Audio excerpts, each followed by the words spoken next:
So as I've already covered, the original Star Wars Trilogy's home video history up through 1995 moved to a much more interesting time, as the advent of brand new digital technologies allowed George Lucas to make many new additions and alterations to the original 3 films for the 20th anniversary.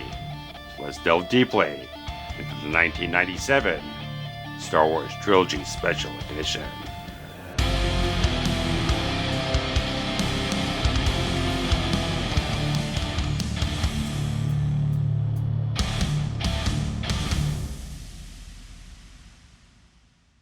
So the original Star Wars Trilogy was an immensely successful series of films in terms of box office, merchandising, Academy Award wins, and various other things. And of course, kind of like by the 1990s, Star Wars merchandising kind of changed a little bit in terms of like, well, the toy market isn't quite as hot for it anymore because now the younger generation's buying up Ninja Turtles and Power Rangers, various other things. But Star Wars is smart enough to kind of age up with its demographic here, so you got it going on with the new video game consoles, you got new PC games, you got the expanded universe with new comic books, entire thing with Timothy Zahn's Thrawn trilogy of novels, all these different things really giving a nice new lease of life on the Star Wars brand name. And of course, at this time, there's a lot of things going on behind the scenes of the Star Wars franchise here with George Lucas, because after he saw his friend Steven Spielberg's major box office success of Jurassic Park, and seeing what the Industrial Light and Magic was able to do with that with digital effects, you kind of knew right now they can now probably achieve all the things I really had in my mind to actually get done back when I was doing the original trilogy.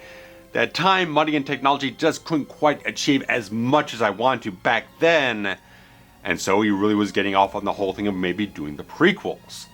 And that's where the entire thing with the special editions come in, because it's kind of a test run, a dry run type of thing to see, let's kind of go back to the original Star Wars. Originally it was just going to be the original Star Wars with the 20th anniversary and nothing else was going to be touched. And this is all going to be funded by 20th Century Fox because, as they owned the original film in perpetuity at the time, there's the whole thing is like, okay, George is going to work on the prequels. You want to maintain that sort of distribution partnership with him.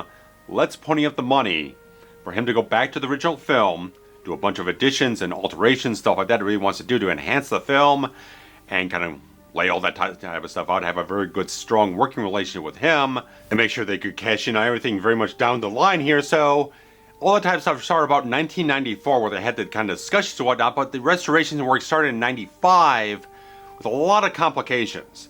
And the pretty interesting thing that George really didn't want to take anyone off other projects to work on this at ILM.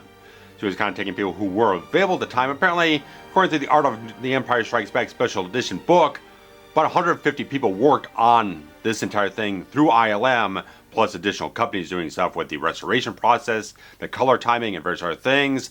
But it was the main thing that the original negative for the original Star Wars was very badly deteriorated. There's a lot of fade going on in the whole thing, because apparently there's certain like film stocks like pre-1983, they were very much quick fade type of stuff. They really would not last very long unless you did like about every like 3 to 5 years. You really went back and did some maintenance on them to maybe do some more photochemical type of stuff here and there to just retain the original color, make sure it didn't fade out. So there's a lot of work going on this whole thing, of course, with the thing being very effects heavy. There's a lot of things where the entire thing's kind of spliced together through different film stocks and stuff like that. And the fact that there's a lot of different things where different composite shots are done in different ways and different processes and stuff like that. So it was a very, very damaged type of thing. There's a lot of defects in the type of thing, and a lot of places where there's certain points with the original negative that they just couldn't use.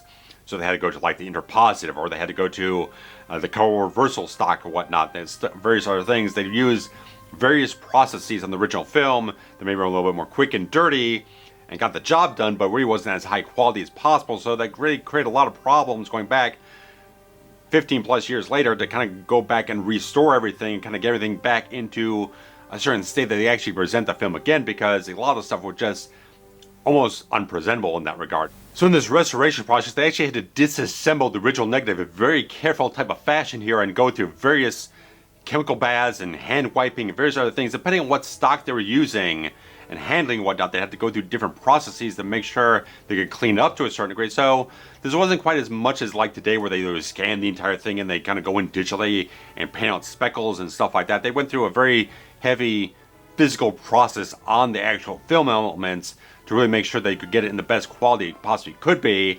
And so there's a lot of things involved with that.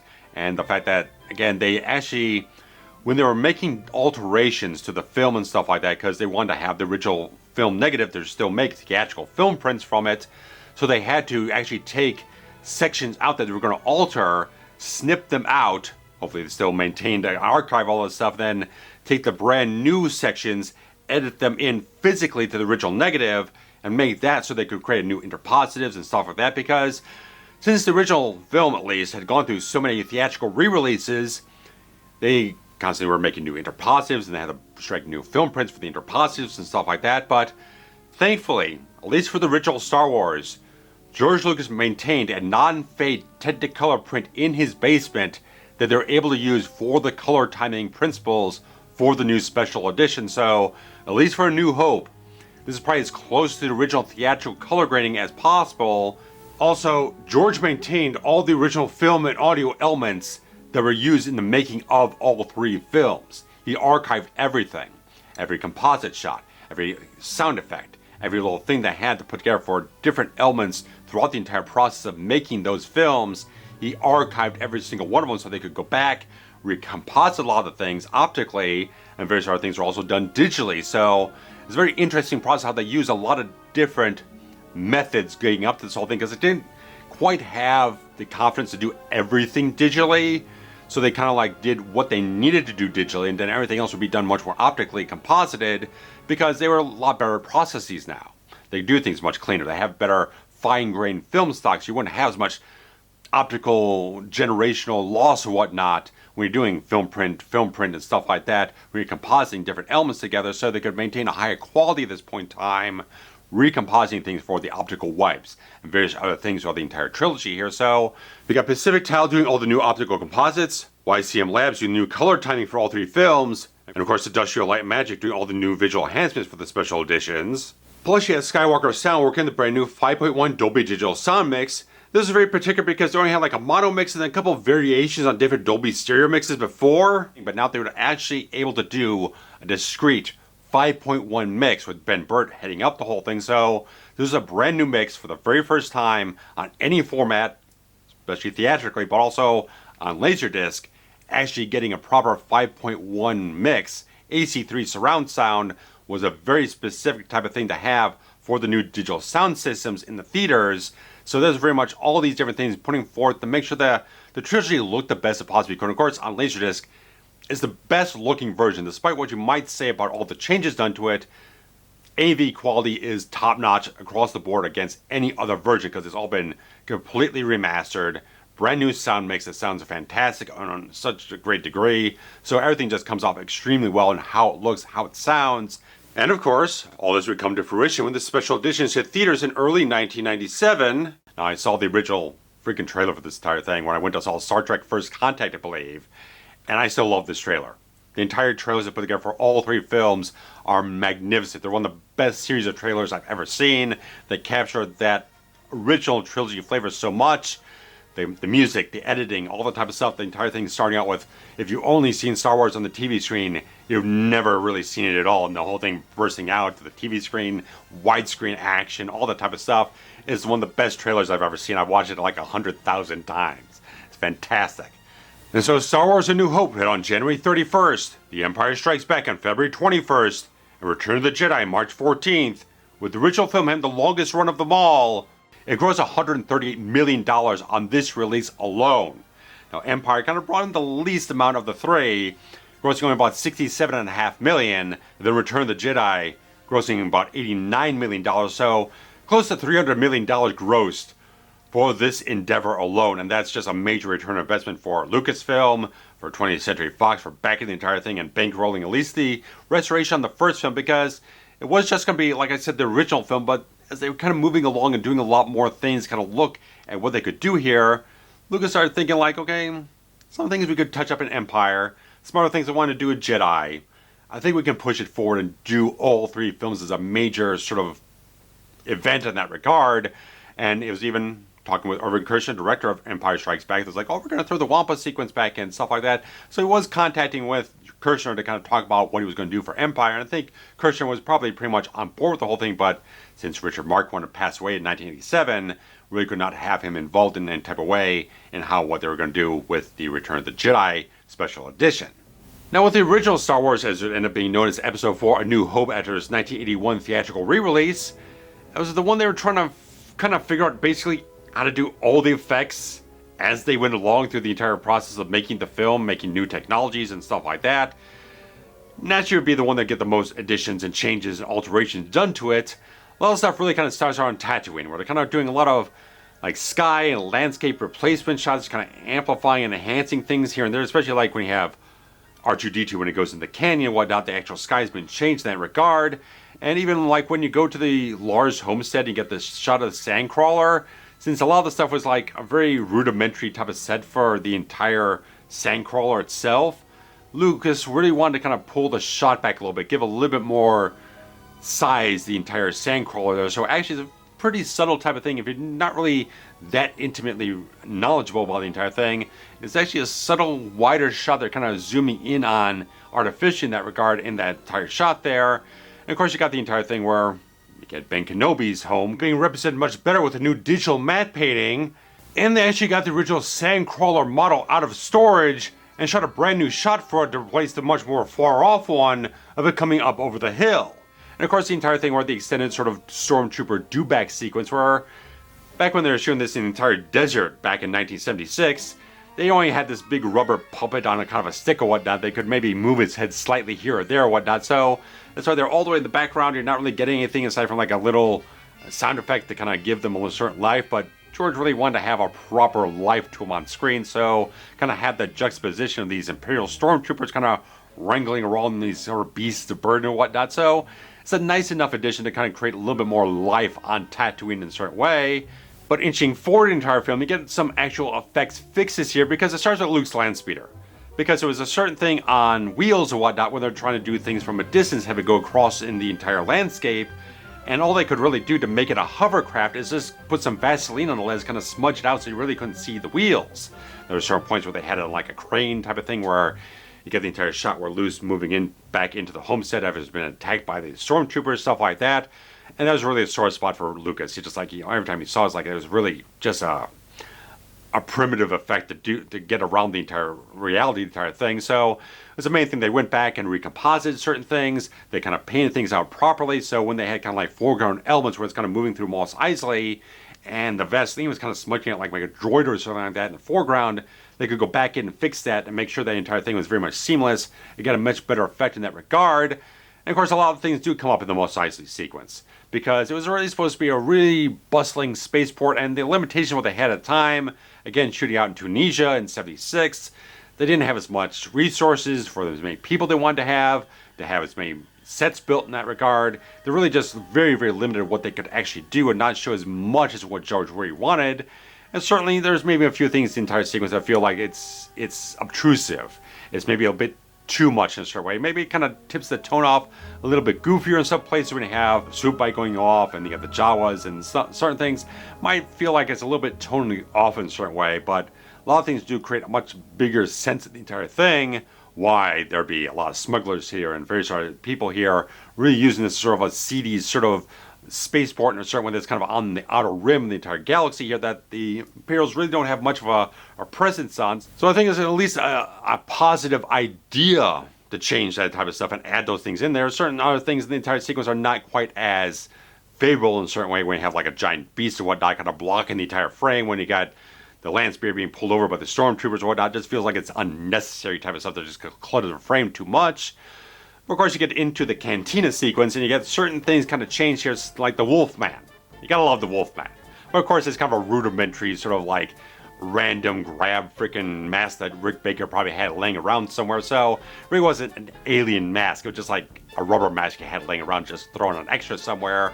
George really wanted to change that up and kind of change a couple of the things here and there. And of course, you got the entire Greedo sequence, which from all accounts is not the way George ever intended the sequence to originally take place. You go back to original novelization, or they go back to the original script drafts. Anything you go to, there's a bunch of different sources you go back to see exactly how the original scene was intended to be shot and go out and stuff like that.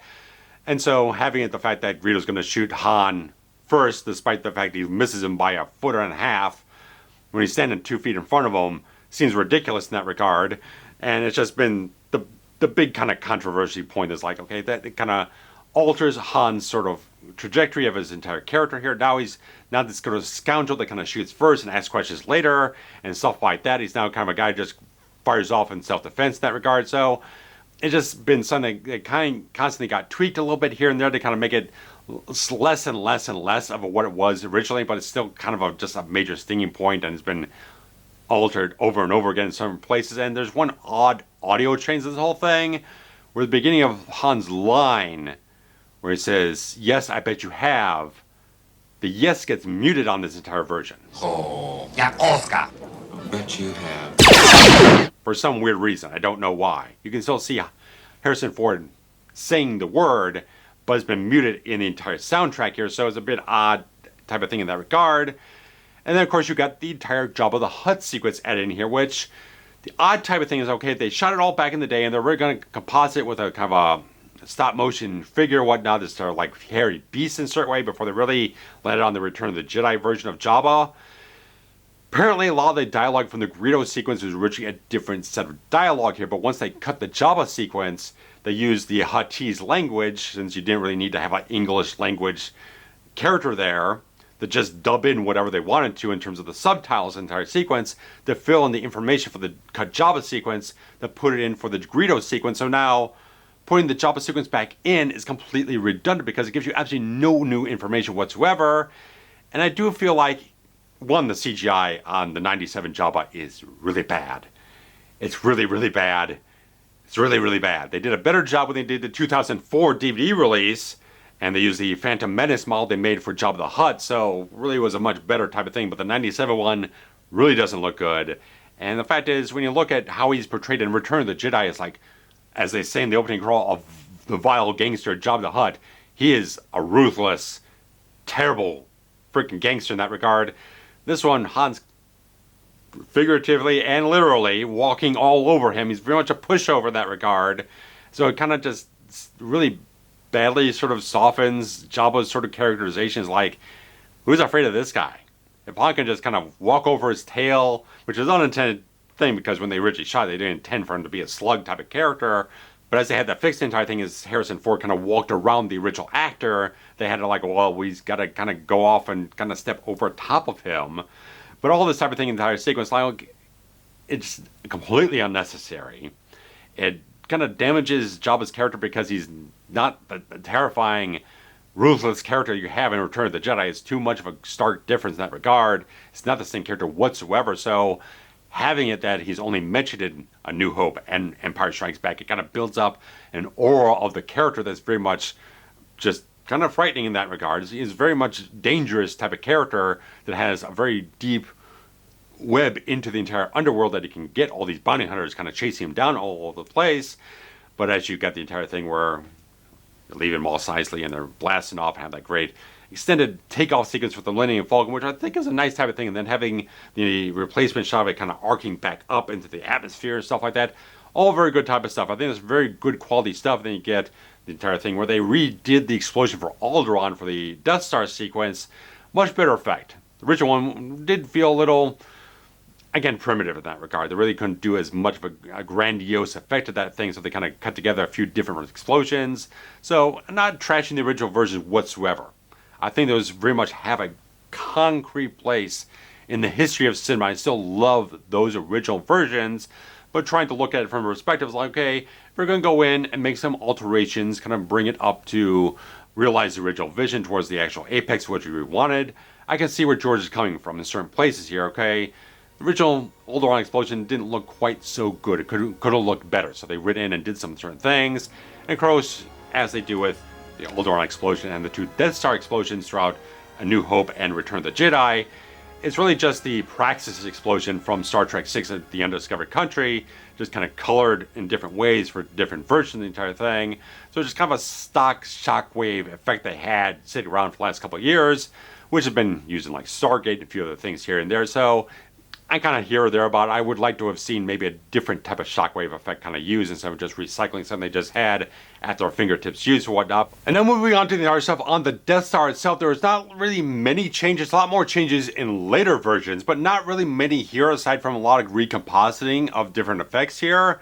One particular thing is that the matte painting for the main hangar bay on the Death Star where the Millennium Falcon's being held has actually been altered to match the aesthetics of the second Death Star in Return of the Jedi. Another bit is when Han Solo is charging down the hallway against the stormtroopers. Originally it was just up to the entire dead end of a corridor, now it kind of opens up to this massive hangar bay where there's dozens of stormtroopers there, so maybe more of a comedic effect in that regard. I don't think it's much of a net positive or negative change in that regard. I think it's just fairly okay change in that regard. I don't like it, don't dislike it, or stuff like that. I think it's fine. But after that, you get a lot of things going off to Gavin 4, where you get this new matte painting of the entire Rebel base, the entire exterior there, which I think is a positive change. I think it looks a lot better in that regard.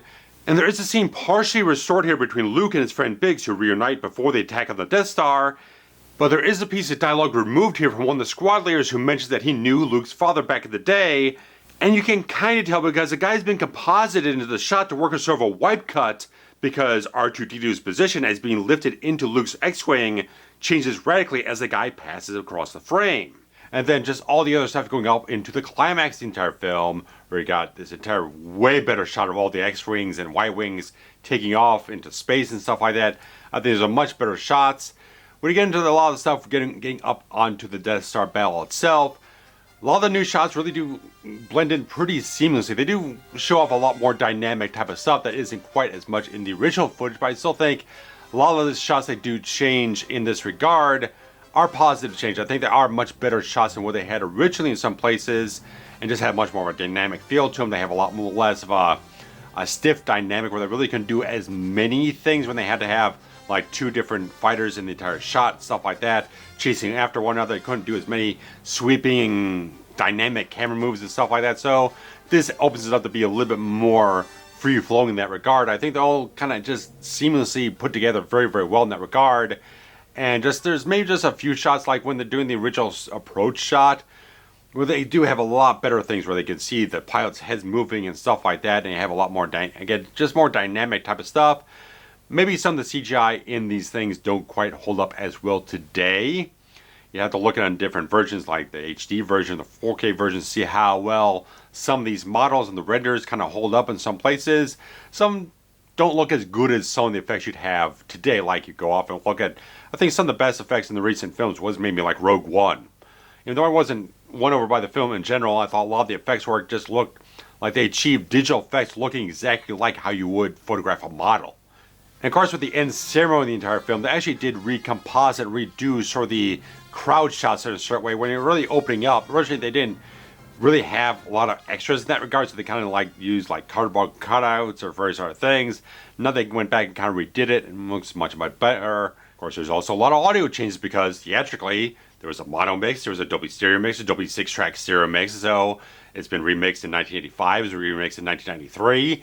And so there's certain things that got changed along the way and kind of taken in and pulled out from different mixes here and there, because C-3PO's original tractor beam line was in the mono mix. It was in the 1985 home video mix, and then they removed it from the 1993 THX Definitive Collection release, but then it was put back in from the 1997 Special Edition. The tractor beam is coupled to the main reactor in 7 locations. A power loss at one of the terminals will allow the ship to leave. And you got this very interesting thing where they have the stormtroopers say close the blast doors. Now I don't think this was on any of the previous home video releases that I'm aware of, but I knew about the sign because it was in a PBS American Master special on George Lucas in the mid-90s, where they used that clip. Close the blast door. It's like always very interesting. Like, man, I haven't heard this piece of dialogue before. It's not any of my versions that I own. So that's put back into the 1997 version, all the versions later on after that. So very interesting type of stuff. They kind of pulled a lot of other things here to make that full 5.1 almost close to definitive, despite they've remixed it afterwards. But kind of pull in as much as they could and kind of make it comprehensive, pull in as many of the dialogue pieces here and there, reintegrate certain things, even though there's certain other anomalies in that regard. But various other things where they kind of like added more computer sound effects when you get the gun turrets on the Millennium Falcon. You got more sound effects when you go off from hyperspace into Alderaan system, and they got all the asteroids from the explosion whizzing by the Falcon. Little things they added in here and there to just kind of make it a fuller experience in that regard. So I like the fact they brought the tractor beam line back in, because I think it's a very particular piece of expository dialogue that kind of moves the story along to certain places. Moving into The Empire Strikes Back here. Now, as I said, I think Irvin Kershner was a little bit consulted, at least informed ahead of time that George was going to do certain things to enhance the entire film and reinstate certain sequences, such as the Wampa sequence, because, man, they tried back in the day with this freaking Wampa creature. But if you've ever seen, as you're going to see here, the behind-the-scenes footage of this Wampa creature they did back in the day, it was just a disaster. I think they're trying too hard with it because it seems more like when they do this new version, where they shoot new footage for the whole thing, you're in a contained sort of set or whatnot where you don't have to really worry about the perspective and the size of the whole thing overall. You kind of cheat it with making the creature bigger than the actual sort of height of the set in certain ways, so you can kind of hunch over and work in a certain different way. When you had the original one, they're trying to make it like it's 7-8 feet tall or whatnot, so a guy on stilts walk around in this kind of clunky suit that just looked comical. They just could not. I'm surprised they shot as much as they did with it before they ultimately scrapped it, because there's no way this thing was going to work on screen aside from the little hand puppet thing they had from Phil Tippett, I believe it was. They just get a few shots here and there, some cutaways to show Luke getting knocked off the Tauntaun and getting dragged away. Little things here and there, but it really wasn't satisfying for George, and he really wanted to see the actual creature because they did a whole bunch of concept drawings and stuff like that. But the technology and the way they could do the suit back in the day, and plus all the other sequences they tended for it, really just didn't allow it to be executed very well. So they really went back and designed a brand new suit, got a whole different set put together with the whole thing, and they really mashed all the cinematography extremely well. They did a fantastic job making it seamless.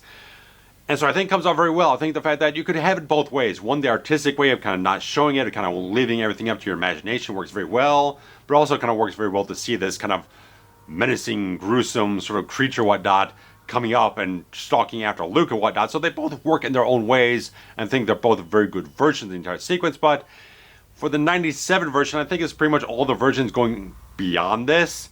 There's a weird audio discontinuity because as Luke's leaving the cave, his lightsaber's turned on. But once we see him outside the cave, his lightsaber's no longer turned on. And so they added a lightsaber deactivation sound effect as he's leaving the cave, but the fact is, we hear the sound effect of it turning off, but it's actually still on. I don't know why they couldn't just time it a little bit later on as he's leaving the cave, as he just left the frame or whatnot, we cut out and we hear it deactivate. It would have been a much better thing instead of okay, you're telling us that it's supposed to be deactivating, but we can see that's not deactivated, so it's very much a thing that they really could have slightly adjusted to make it less of an irritating type of thing in that regard. But going forward from here, there's a lot more of fixes and changes and stuff like that, because when they originally did a lot of the stuff on Hoth with the snow speeders and stuff like that, the problem was doing it optically is that when you print things at full opacity, you end up with the thick black matte lines for the optical composite process.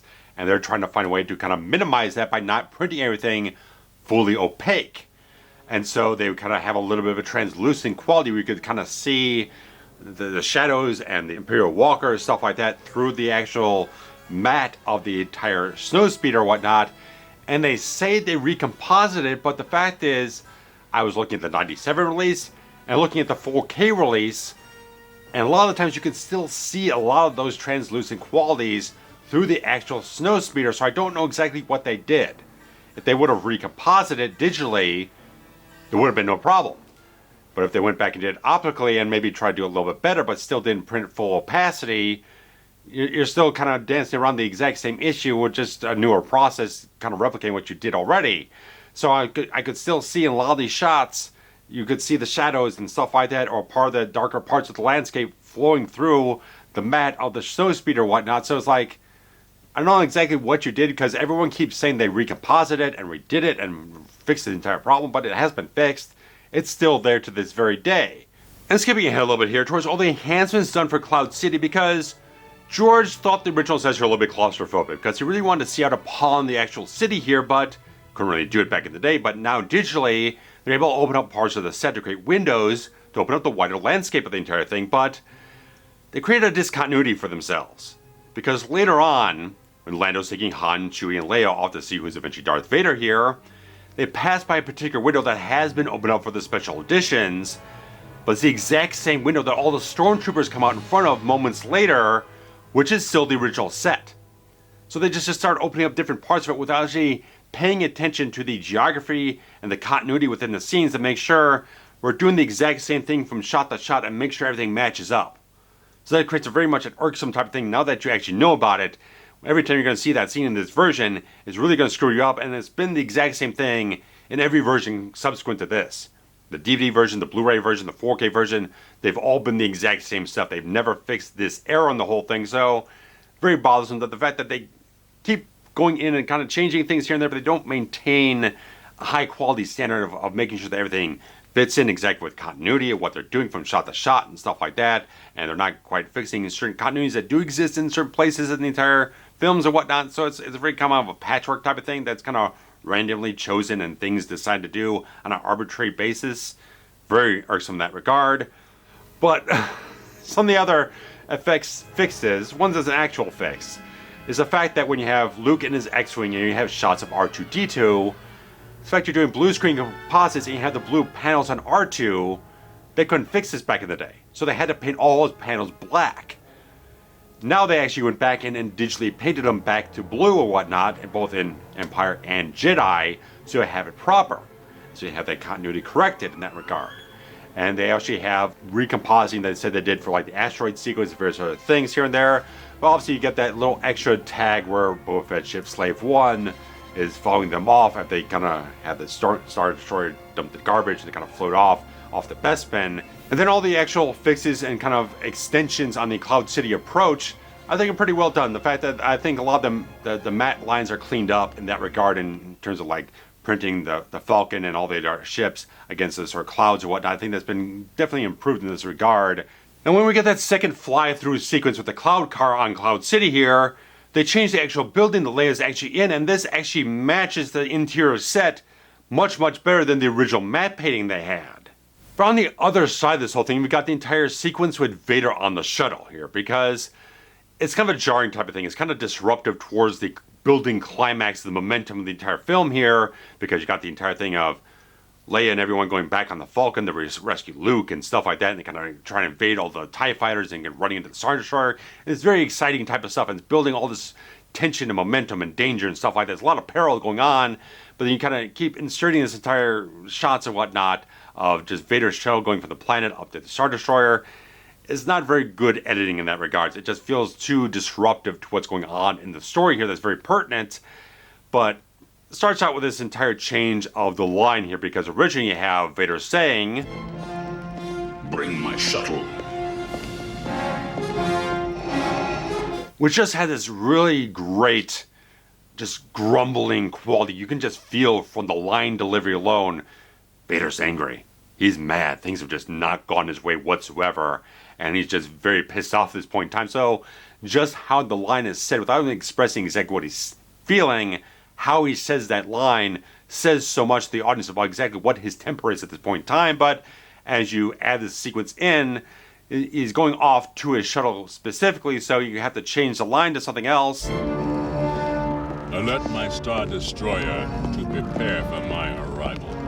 And it's just a little bit of a flat line delivery. If it had that same underlying, simmering, growling type of quality the other line did, I'd have less of a problem with it. Then you get up to the sequence that's on the Star Destroyer, but it's actually unused footage from Return of the Jedi when Vader arrives on the second Death Star, because you see Grand Moff Jared there and stuff like that. So it's just a little kind of a cobbled together sequence there that kind of fit in something that George felt was like a missing piece of connective tissue, because you see Vader on the planet, then you see him on the Star Destroyer. You're not really see him go from one point to the next, but it's kind of storytelling 101 type of stuff.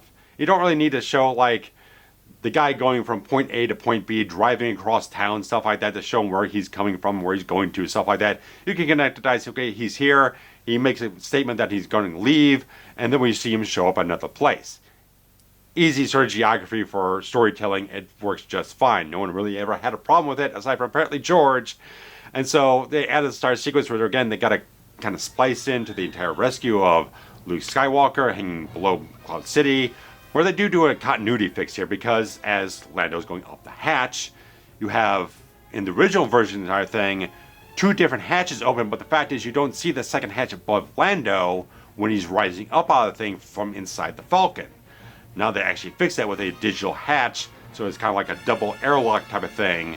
So it kind of works out better to make sure they maintain that continuity and fix that type of thing. So, and of course, there are a number of audio changes done to the entire film, which are a lot of inconsequential dialogue addition to the entire thing. But there's one particular replacement on Dagobah after R2 gets thrown out of the swamp. Mark Hamill actually ad-libbed a line originally that was put in the theatrical release of the film. You're lucky you don't taste very good. But Lucas decided to actually revert it back to the original scripted line. You were lucky to get out of there. But there's also like added sound effects, the entire Cloud City sequence, and various other little things. The particular type of thing is the fact that after Luke decides to fall down and not join Vader, and plunge to whatever depths he's going to, they added this weird scream to him that's only in the 97 version. After this, they removed it from future versions. Now,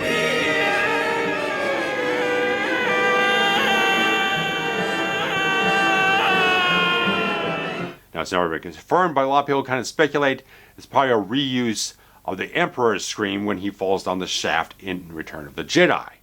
Now, this was kind of like, okay, that I always felt like it didn't really fit, because I don't think Luke would be screaming the entire thing, because he's doing this willingly. He's choosing between two different fates here, and he's willingly accepting whatever fate he's gone to, plunging down to the depths of Cloud City here. So wherever it goes, he's kind of accepting it in the moment, stuff like that. So I think it works much better as being a silent type of acceptance of the situation here. So that's about all there is for Empire. There's not a whole lot of changes on this one. They really kind of lightly touch it with only maybe one or two egregious type of things that are kind of objectionable in certain places. But I think it's still a very good watch. There's certain changes that were done later on in other versions I don't like quite as much. That I would definitely prefer to watch this version than some of the later versions of Empire. They did more additions and alterations too. But kind of edging back on the more blatant type of stuff is the Return of the Jedi Special Edition. Let's just start with the entire thing with Jabba's Palace and the Jedi rock sequence, because the original performance from the Max Rebo band, even though the puppets were very limited, they really couldn't do a whole lot with it. They really kind of envisioned a much more spectacular sort of musical sequence, the entire thing. The fact is, Jabba's Palace is this dingy hive of villainy. It's got this seedy quality to it. It's got this smoke and atmosphere, all that type of stuff. And now the new Jedi rock sequence feels like it's a big Las Vegas stage show. It just feels very much tonally and stylistically at odds with everything else going on in this setting. But adding in the entire thing with Ula, actually getting back the original actress to portray the character once again in this extended sequence where she gets dropped down into the Rancor pit. But obviously they don't show the Rancor yet, but they just get a little extra something from her. Kind of a nice type of thing. She barely seemed like she aged a freaking day since the original photography in 1982 or something else like that. So they did a really good job of that. But then they move into the entire thing where they're going off to the pit of Carkoon, and you get this entire sequence where you're seeing a bunch of banthas out in their dooms, and then you get the actual enhancement to the Sarlacc itself. I don't know. I think I'm pretty indifferent about the whole thing, putting on the beak and the extra tentacles, stuff like that, to make it more of a living, breathing type of thing instead of just this rows of teeth and whatnot out in the freaking desert that really didn't have a certain shape to it in a certain way to figure out exactly what the thing was. I can see why George would do it. I definitely see more of an actual creature there to kind of interact with and have certain things going on.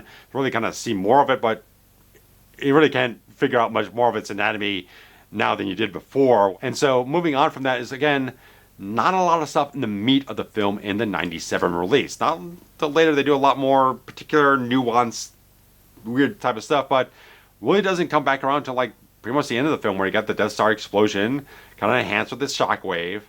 Then you have the entire extended celebration sequence. You're going to Tatooine, you're going to Coruscant, you're going to Bespin, stuff like that. Just showing a lot of things where there's a lot more CGI creation in that regard. So, and they have the new music sequence from John Williams, an entire new celebration cue they put together for the entire end of the film. And pretty much that's it for Return of the Jedi. Just like it was more just that Jedi rock sequence with the big, tonally disruptive type of thing that really kind of causes a problem in that regard. But the only other things they really changed towards the end of the entire film was the fact they did splice in some new footage when they have everyone coming back at the Ewok village and stuff like that. And you actually have a shot of Luke and Wedge together, which was not in the original version, and they kind of re-spliced a couple of cuts here and there to just kind of create a little bit of a different sequence of shots or whatnot, but basically everything kind of stays pretty much the same as it was. A lot of stuff in terms of audio has not really changed that much. The only thing that really changed was the fact that when Han is kind of hanging off the edge of the skiff with Chewie trying to rescue Lando from the Sarlacc, it really comes off where they just have a change of line. Lando? Oh, wait, I thought you were blind! It's all right. Trust me. Don't move. A little higher. Just a little higher. Move, Lando. Oh, wait, I thought you were blind! It's all right. I can see a lot better. Don't move. A little higher. Just a little higher. So Jedi's kind of here and there in how much it got really touched. It got a lot more front-loaded in the changes and very much kind of slim on the stuff on the back end of the whole thing. And of course, the fact that the entire space battle is unchanged. There's not a lick of CGI put in the whole thing. They just recomposited a lot of the different elements, but they didn't go back in and add new shots in, because I still think to this day it's one of the greatest space battles in cinematic history. It's fantastic. The volume of layers and elements they had to photograph and composite together back in the day had been insane just to achieve that sequence, and it's a masterstroke. I think it's fantastic. Awesome type of stuff. So the fact that they felt like there's nothing we need to change this whole thing, we just need to kind of polish things up here and there in terms of the composites, and that's about it. Now when it comes to home video, Special Edition did hit the market in the United States just before the Christmas shopping season of 1997. Now this was on VHS and Laserdisc. Now Laserdisc had the fantastic box set, everything widescreen, AC3 Dolby Digital 5.1 surround sound, with the original Special Edition theatrical trailers, and the featurettes, which were combined into a single feature. Now this was done as separate features on the VHS releases, which each film had its own separate special feature documenting about the different changes done to each different film. Now with this Laserdisc and the collector's VHS box set, this was combined into a single feature with a different narrator. Now they had all the exact same stuff, but all different narrators depending on which version you were watching, which ones you bought. Now the Laserdisc comes with just a nice little insert with all the chapter listings, a little bit of information about the special edition and the restoration process, stuff like that. So nothing too spectacular, but it's a very gorgeous looking set. And the transfers on the entire thing, when comparing it to the previous transfers I've featured in previous videos, there's a different mark of quality here.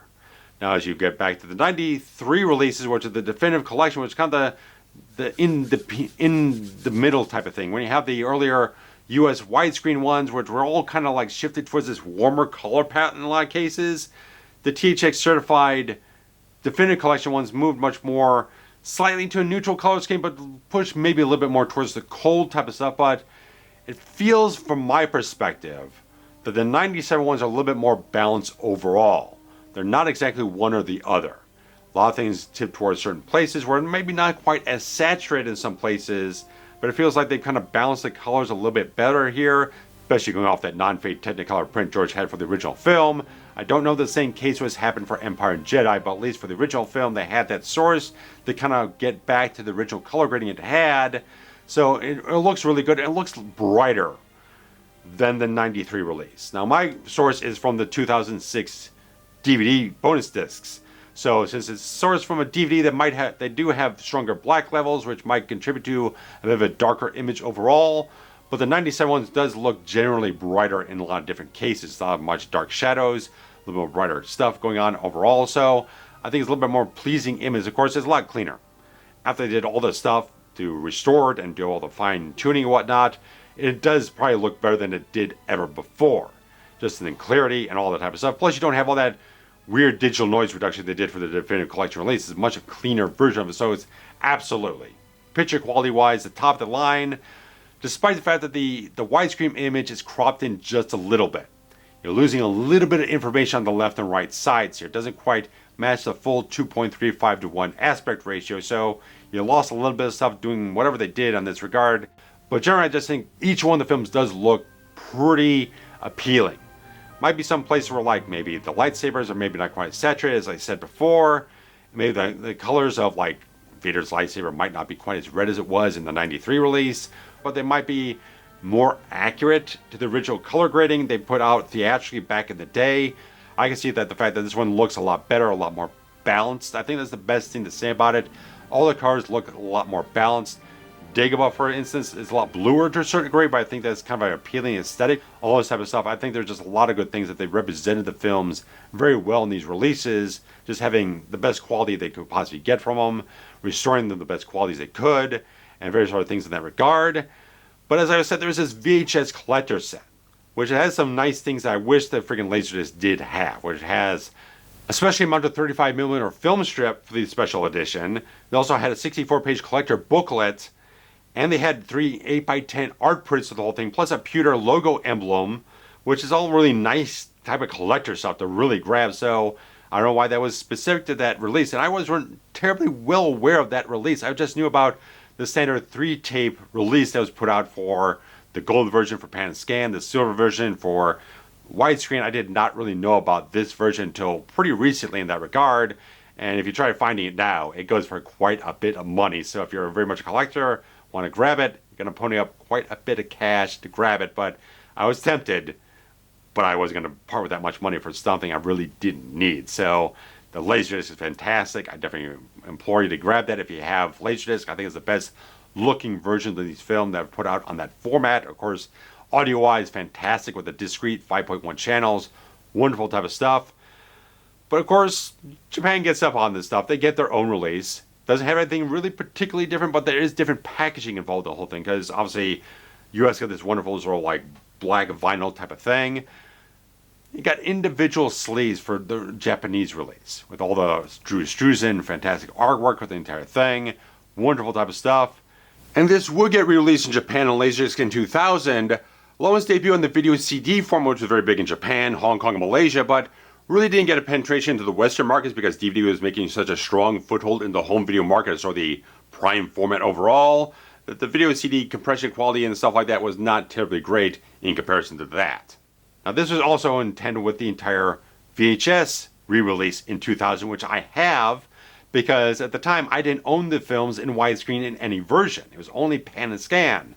So when 2000 came up and they were doing this repackage, which was going to have a preview for episode 2, of course grabbed the whole thing, and so they replicated this same packaging from the VHS set over to the Laserdisc set in Japan, which really doesn't have anything different on it aside from just replicating the exact same contents from the VHS set in the US over to the Laserdisc one, so it doesn't have those special edition featurettes or the trailers or whatnot. It just has the episode 2 preview, so it's just a replicated version just on Laserdisc, which would be the much better quality versus the VHS you get on other regions and whatnot. But it was the last release of the original trilogy in any version whatsoever on that format, and so that's right before Laserdisc was just gonna slip out of existence. But you would get the Phantom Menace put out on Laserdisc only in Japan, because George kind of held off on the DVD release and pushed things off a little bit. It was off until about 2001 after the film came out in 99. So I got that VHS widescreen collector set for the Phantom Menace, which has the film strip in it. And then Japan followed up with their own Laserdisc release. So it's the only version you could get of the original theatrical version of the Phantom Menace on Laserdisc. So after that, George made some additions, alterations for the DVD release. And so the original theatrical version is only available in analog video formats. So in summation, about the special editions in '97, in a way it was something that was necessary to happen in terms of restoring all the film elements, the original negatives and stuff like that, because again, they'd gotten so bad, they would almost be beyond repair if they waited too much longer than this. So it was a good thing that George decided, like, okay, he saw the digital technology get to a point where it could realize certain things he imagined, and seeing that there was an anniversary coming up, they could already plan for it well in advance, get all the right people involved with it, get the right labs, the right people at ILM involved to storyboard things out, plan things out, get the right art direction, visual effects in the right place, get all that stuff moved forward into the right digital space to make sure they could restore things properly, get things up in a certain way, get a brand new digital mix for the entire film, all these different things. There were certain things in terms of like the music tracks. If you go over and watch my video about the 1993 soundtrack anthology, where I eventually talk about the special editions, there's a lot of things in terms of the quality of how the tapes were handled and preserved and stuff like that for the original recordings for John Williams' music. There are very difficult type of things to kind of parse together for the soundtrack releases, especially the 97 ones. Had a lot of weird EQing stuff going on in the whole thing. But for the actual theatrical, special editions, and stuff like that, they did a fantastic job to do what they could do and restore things the best possible quality, have them sound great, look great. Even though some of the CGI doesn't hold up very well. Again, the CGI job is really crap. And the stuff with Jedi Rocks, even though it's much better animated type of stuff, I don't find it a very good type of thing. Of course, the Greedo thing is always an objectionable type of thing. It's kind of like the exact poster child of what people don't like about the special editions. Not everything in the special editions is bad. Like I said, for the most part, I think the stuff for Empire is very, very good type of stuff. I can definitely sit down and watch that version and have extremely little problems with it. New Hope, a little back and forth. I think all the stuff with the Death Star tag sequence is fantastic. I think it's wonderful type of stuff. There's shots in there that's like, I can't tell if that's the original shot or it's a special edition shot. There's certain shots they achieved back in the day that are very dynamic and very much flow forward into what they did in 97 to create more dynamic shots that can replace ones that didn't quite get up to snuff in that regard. But still, back in the day, they won the Oscars for all those visual effects, and that stuff really should be preserved. And that type of stuff should really maintain the whole thing. And it's been the main thing is like, okay, you get 97, one set of changes. Then 2004, there's a different set of changes. Then 2011 on the Blu-ray, another set of changes. Then on the 4K, still get another set of changes. So it's like every single time there's a brand new debut of it on the format, there's different changes, there's different problems. There's a whole bunch of things in the 2004 one I might get to someday. A lot of stuff in that regard. 2011 and 2019 with the 4Ks, it all just doesn't preserve what was done before. So every time there's a new version, it supplants the old version and that gets brushed away. And that's a lot of people's problem with the whole thing because, again, I always go back and talk about the Blade Runner set. The fact is they put together every single available version on one set. You can own it and watch it all on Blu-ray, fantastic quality, and you have no problems. That is not the case with the original Star Wars Trilogy. Every new version supplants the older one, and the old one gets brushed away and say that's no longer relevant. You're not allowed to have that in a new version. Forget about that one. That's no longer the official version. The new one is the only official version, and all the ones get brushed away. So the one you get on DVD, you can't get on Blu-ray. The one on Blu-ray, you can't get on 4K. So it's all the different stuff. So preservation is the main thing about all these changes. But guys, I'd like to hear your thoughts about the 1997 special editions exclusively. If you have these versions on any format, any version of it, whatever set you have, let me know what you feel about it. If you compared it to other releases before this on the similar formats, let me know how they stack up, because I did post on Patreon. These are free posts. I put in comparison stills from all the different Laserdisc releases I have of each different film. I have the ones for the original 89 widescreen Laserdisc, the THX certified definitive collection ones from the DVD, and of course the 97 Laserdisc version. So you can go up and get links to those in the description below. Check out the comparisons yourself and how all the stuff kind of stacks up against one another, and see my comments about that type of stuff. So if you look for more stuff, that's very much on there. You can look for more interesting exclusive stuff on Patreon. Outside of that, if you sign up and contribute something every month to the channel to support things around here. Of course, there's also the Super Things feature. You contribute any amount of money you want and get a little extra support to the entire channel here. And of course, liking, commenting, subscribing, all the type of stuff does extremely, extremely well to feed the algorithm, keep the channel healthy, keep people engaging around here, and expand the possibilities of what we can do here on the channel, guys. So thanks so very much. Take care. May the Force be with you.